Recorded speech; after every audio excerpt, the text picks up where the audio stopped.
कि किसी व्यक्ति का किसी घर परिवार में पैदा होना, किस घर में, किस परिवार में, किस जगह पैदा हो, ये किसी का निर्णय नहीं होता। किसी घर में, किसी संप्रदाय में, किसी मजहब में, किसी देश में पैदा हुए, उस देश की, उस संप्रदाय की, उस घर की एक मोहर लग गई। लेकिन मूलतः तो हम इंसान हैं। क्या इंसानियत की रक्षा हमारी जिम्मेदारी नहीं है? और अगर खुदा का, परमात्मा का, वाहगुरु का बनाया हुआ कोई सच्चा धर्म है, कोई मजहब है, तो इंसानियत है। और उस इंसानियत की रक्षा होनी चाहिए हर हाल में। आज सारी दुनिया को हम देखें तो एक ग्लोबल सोसाइटी बनती चली जा रही है। मार्केट ग्लोबल हो गया, स्पोर्ट्स ग्लोबल हो रहे, साइंस ग्लोबल है, टेक्नोलॉजी ग्लोबल है, मेडिकल साइंस ग्लोबल है। तो क्या धर्म, संप्रदाय, मजहब, इन्हें हम ग्लोबल नहीं कर सकते हैं? और सारे मजहबों को देख लें, हर मजहब के हर पैगंबर ने, हर धर्मगुरु ने, हर किसी अवतार ने प्रेम की बात कही, करुणा की बात कही, सेवा और सहानुभूति की बात कही। किसी ने हिंसा की, किसी को सताने की, खून खराबा की किसी ने बात नहीं कही। किसी ने जुल्म की बात नहीं कही। सभी ने एक स्वर से, आप देखें, प्रेम और करुणा की बात कही। गीता में अगर हम देखें, गीता में भगवान कृष्ण भी कहते, मेरा भक्त मुझे कौन सा प्रिय है, अद्वेष्टा सर्वभूतानां मैत्री करुण एवचा। जो सभी प्राणियों, मनुष्य मात्र ही नहीं, प्राणी मात्र के प्रति जिसके मन में करुणा और प्रेम है। संस्कृत का एक श्लोक आता, अहम निजा परोवेति गणना लघु चेतसाम उदार चरित्रानाम वसुधैव कुटुम्बकम्। मेरा है, पराया है, अपना पराया की बंटवारा छोटे दिल दिमाग वाले लोगों का काम है। लेकिन उदार चरित्रानाम वसुधैव कुटुम्बकम्, जो उदार हृदय व्यक्ति हैं वो वसुधैव कुटुम्बकम् की बात कहेंगे। सारा विश्व हमारा परिवार है, हर इंसान हमारा अपना है, कोई कहीं पैदा हो। पिछले दिनों हमारे आश्रम में एक प्रोग्राम रखा, उसमें कुछ मुस्लिम संप्रदाय के बच्चे थे। संयोग से उनका रोजा चल रहा था। वो मुझसे कहने लगे, स्वामी जी मेरा रोजा चल रहा, मुझे नमाज भी अदा करनी है और रोजा भी खोलना है। मैंने कहा, आश्रम भले ये हिंदू संत का आश्रम हो, लेकिन ये सबके लिए खुला है।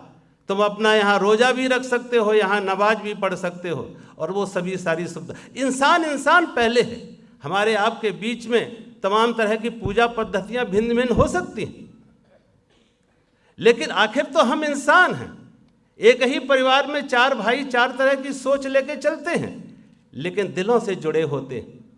कम से कम हम दिलों से दूर ना हों और दुनिया को जोड़ने का काम करें। पिछले दिनों मैं पंजाब में एक यात्रा में था, कम्युनल हारमोनी को लेके 84 की बात है, 84 में। एक दर्जी की दुकान पर मैं गया, उस दर्जी से मैंने कैंची मांगी तो उसने पैर के पास रखे उठा के दे दी। थोड़ी देर में मैंने उससे सुई मांगी, सरदार थे, पगड़ी से सुई निकाल के मुझे पकड़ा दी। ऐसे ही मैंने पूछा, आपने कैंची को पैर के पास रखा, सुई को सिर पर रखा। बहुत सुंदर बात उन्होंने कही। उन्होंने कहा, स्वामी जी ये कैंची तो काटती है और सुई उनको जोड़ती है।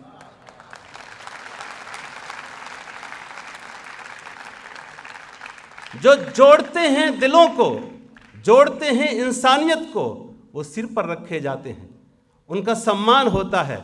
और जो तोड़ने की राजनीति करते हैं, विभाजन करते हैं, ये डिवाइड एंड रूल किसकी पॉलिसी थी? तोड़ने वालों की, कि लोगों को बांटो, तोड़ो, दंगे कराओ और फिर उन पर हुकूमत करो।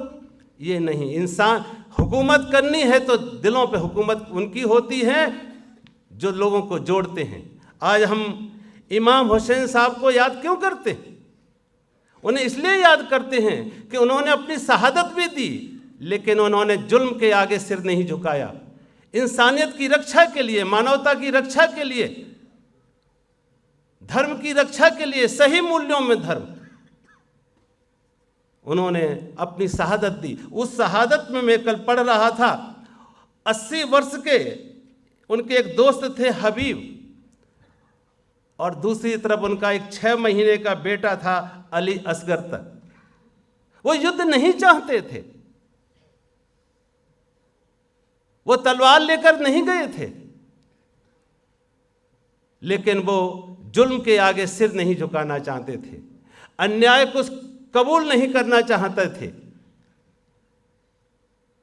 उन्होंने अपनी शहादत दी, और उस शहादत में आज वो यजीद जो राजा था, जो 72 लोगों के लिए 30,000 लोगों की फौज लेके आया था, जीत उसकी नहीं हुई, जीत इमाम हुसैन साहब की हुई।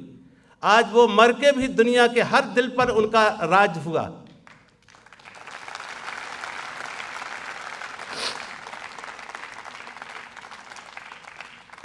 दुर्भाग्य से आज जिस तरीके का एक माहौल सारी दुनिया में बन रहा है, एक तरफ तो हम बहुत तरह की टेक्नोलॉजी और विज्ञान से मानवता को सुखी करने के लिए है कि विकास हो टेक्नोलॉजी से, दूसरी तरफ हमने इसने विध्वंस के साधन उपलब्ध करा रखे हैं। अगर आदमी के दिमाग में एक खुरापात रही, ये बंटवारा रहा, तो शायद मालूम नहीं वो इंसानियत को, सारी दुनिया को कहाँ लेके जाएगी। आज ज़रूरत है ऐसे लोगों की कि वो सामने आए और अन्याय को अन्याय कह सके, गलत को गलत कह सके, सिर ना झुका लें। बहुत बार हमारा मूक समर्थन भी है। मैं 74 मूवमेंट में जयप्रकाश नारायण के साथ रहा बिहार आंदोलन में। उस समय मैं स्वयं कानपुर यूनिवर्सिटी में LLB कर रहा था। जयप्रकाश नारायण ने कहा 1 साल देश के लिए 2 यूनिवर्सिटियां छोड़ दो। मैं भी अपना एग्ज़ाम दे के वहीं से निकल गया। 1.5 साल उनके आंदोलन में, कई बार जेल भी गया, उनके साथ रहा। वो एक बार बार अपने एक प्रोग्राम में कहते, अपने प्रवचन में कहते थे, समर से है नहीं पाप का भागी, केवल व्याध, जो तटस्थ है समय लिखेगा उसका भी अपराध। वो कहते थे अपराधी खाली वही नहीं है जो अपराध कर रहा है, लेकिन जो मौन समर्थन दे रहे हैं वो भी अपराधियों की कोटि में गिने जाएंगे।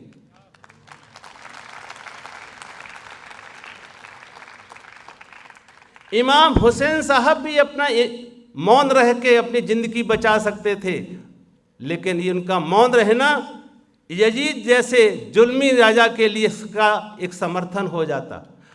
उन्होंने मौन रह के समर्थन नहीं दिया, उसके खिलाफ एक आवाज़ बुलंद की, और लोग भले थोड़े से उनके साथ हों, इस रास्ते पर, शहादत के रास्ते पर हर कोई नहीं चल पाएगा, इस सत्य के रास्ते पर हर कोई नहीं चल पाएगा।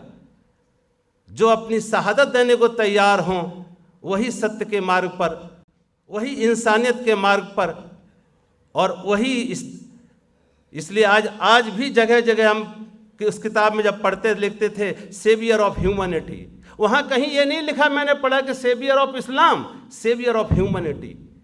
वो सारी मानवता के रक्षक थे। इमाम हुसैन साहब सारी मानवता के रक्षक थे। सबके लिए वो एक मार्गदर्शन थे, सबके लिए एक प्रेरणा स्रोत थे। आज कम से कम हम जो उनको मानने वाले लोग हैं, अपने को गुमराह ना होने दें, इस मानवता को गुमराह ना होने दें कि उनको मानने वाले लोग हिंसा का रास्ता लें या जुल्म का रास्ता लें, अन्याय का रास्ता लें, खून खराबे का रास्ता लें। ये रास्ता इमाम हुसैन साहब का नहीं हो सकता।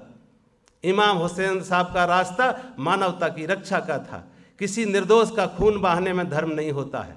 धर्म होता है निर्दोष की रक्षा करने में, कमज़ोर को ताकत देने में, गिरे हुए को उठाने में, और किसी के साथ अन्याय हो उस अन्याय को रोकने में हमें अपनी ताकत लगानी चाहिए। अगर सारे तरफ से ये आवाज़ उठने लगे, हर संप्रदाय में, हर मजहब में कुछ लोग आपको ऐसे मिलेंगे जो सिरफिरे लोग हैं, जो धर्म के नाम से राजनीति करना चाहेंगे, धर्म के नाम से अपने व्यक्तिगत स्वार्थों को हल करना चाहेंगे, सिद्ध करना चाहेंगे। लेकिन हम मेजॉरिटी में, हर संप्रदाय में अच्छे लोग होते हैं, लेकिन बहुत बार वो अच्छे लोग निष्क्रिय रह जाते हैं या मूकदर्शी हो जाते हैं, तो उन लोगों थोड़े से मुट्ठी भर लोगों को उनका मनोबल बढ़ जाता है, उनकी ताकत बढ़ जाती है, उनके हौसले बढ़ जाते हैं, और वो सारी कौम को गलत रास्ते की तरफ, विध्वंस की तरफ, विनाश की तरफ ले जाते हैं, बदनामी की तरफ ले जाते हैं। ये सभी संप्रदायों की एक जिम्मेदारी है, धर्म गुरुओं की ये जिम्मेदारी है। कभी कभी मैं कहीं लिखा पढ़ा था कोई शेर, पुराना शायद कोई गाना गीत भी था, समा जो जले रोशनी के लिए, उस समा से अलग आग लग जाए तो वो समा क्या करे। निश्चित तौर पे समा का दोष नहीं होता, समा तो जलाई गई थी रोशनी के लिए। धर्म संप्रदाय खड़े किए गए थे शांति के लिए, पीस के लिए, हार्मोनी के लिए, बंधुत्व के लिए, भाईचारे के लिए। लेकिन अगर उसमें कुछ गलत लोगों के हाथ में वो संप्रदाय की मसाल आ गई तो वो आग भी लगाएंगे। और बहुत लोगों ने आज देखो दुनिया भर में बहुत बार राजनीतिक कारणों से युद्ध कम हुए हैं, खून खराबा कम हुआ है, मजहबों की आड़ लेकर खून खराबे ज्यादा हुए। और उसमें मैं फिर वही कहेंगे कि दोष उन्हीं का नहीं था जो खून खराबे में शरीक थे, दोष उनका भी रहा जो मूकदर्शी रहे, जिन्होंने गलत को गलत कहने की हिम्मत नहीं दिखाई।